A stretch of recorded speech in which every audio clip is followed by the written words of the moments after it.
So will King Bibi, as that documentary calls him, be able to form a government? Well, let's bring in our panel on that. Eric Mandel, he's the director of the Middle East Political Information Network. Joel Rubin is the president of the Washington Strategy Group and a former Deputy Assistant Secretary of State. Hello, gentlemen. Eric, you're in studio with me, so I will start with you.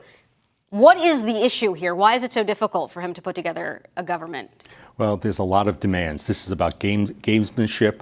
This is about who will blink first. But at the heart of this is this immunity law that he wants Absolutely. to pull. So Bibi is intent to be indicted. He has not been indicted. If he is indicted while in office, he could be forced out. He wants there to be a law that anybody in the MK, anybody in the Knesset, including himself, will not be able to be indicted while in office. And Joel, I'll bring you in here because in the U.S., I mean, it's not law, but in all practice, a president cannot be indicted. We're seeing that play out with Donald Trump. So why not the same thing for Benjamin Netanyahu?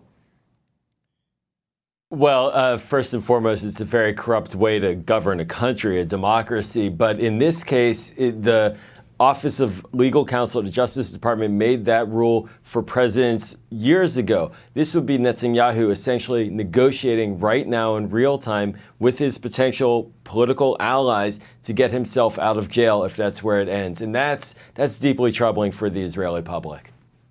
What do you think about all of that? Well, I think this is, you're talking about separation of powers. There's other things that they're trying to do regarding to water down what the Supreme Court could do. So there's people questioning this dysfunctional democracy that's going on right now. In Israel. In Israel, yes. And so you have people who are part of his coalition who are trying to get things from him. The Haredim are trying to Because they have him over a barrel, essentially. They have him over a barrel. He needs their support. But they need him also, because if he does not form a coalition in the next week and it goes to new elections, they could be losers. It is possible that he could form some coalition with some disaffected members of Blue and White, or Blue and White, if there's another election. That's the opposition, the opposition party of Yair Lapid and Benny Gantz and Boogie Ya'alon.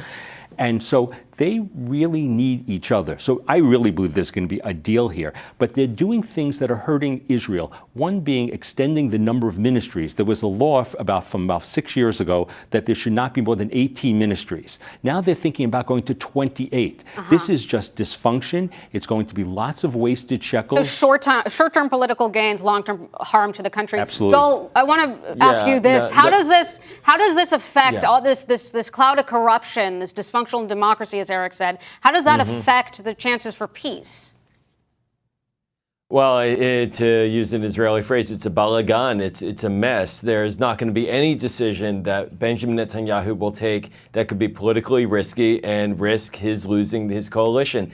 We're talking about a 1 to 2 vote margin. So if anybody in that coalition, it would be a right-wing coalition, if anybody were to balk at his moving towards peace, the coalition, the government fails. And this is why it's very important to talk about this. Why is he not reaching out to a broader set of Israelis? Why is he not reaching out to Blue and White? Why is he not making a stable government? Because it actually serves his interest to have this instability, because it keeps him in the leadership post, even if the Israeli public and the policy agenda is not advanced. Yeah, well, the deadline's coming up soon for him to form a government. Eric Mandel, Joel Rubin, thank you guys.